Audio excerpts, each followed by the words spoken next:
We're here on one of the first cycle routes that we're going to be launching throughout London. They're going to be called cycle superhighways, and they're going to be ways of getting people on cycles to go on continuous routes that are going to be emphatically marked out, taking people from the outer boroughs of London into the centre in a radial pattern. Well, that was Boris Johnson launching the latest part of Transport for London's cycling revolution, the first of two cycling superhighways that will connect the suburbs to the heart of the city by July this year.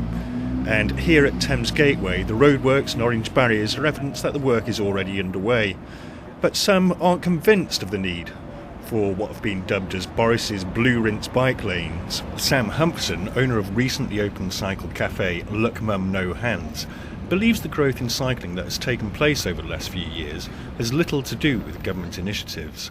I wouldn't say it's in spite of their policies, but I certainly would shy from drawing a direct correlation between local government initiatives and the boom in cycling. I think there's been a groundswell of movement towards cycle commuting in the last 10, 15 years. I think people are making these decisions on their own rather than because there's a new bike lane or a little bit more cycle parking.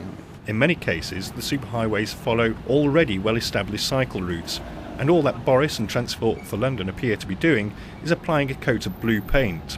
James Addison of Hackney cycle repair shop Route Canal says the new paths will make drivers more aware of where bikes are likely to be. It may do. I mean, obviously it's going to make sure car drivers have a visible kind of distance. They should keep away from cyclists whilst they're cycling down the side of the road.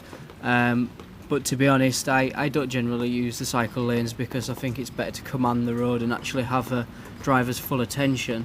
With regular reports of cycling accidents in the London press, James believes that perhaps the money spent on the superhighways would have been better spent on cycle training. But usually it's down to cyclists not really knowing how to use the roads properly and not being fully aware of how they should behave around traffic.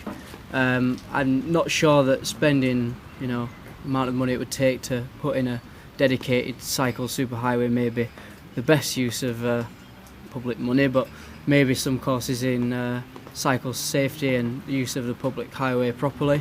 Back at Look Mum No Hands, Sam Humpson says for the real cycling revolution to take place, all transport users will have to change their ways. London's roads are just a difficult place to be, whatever form of transport you're on.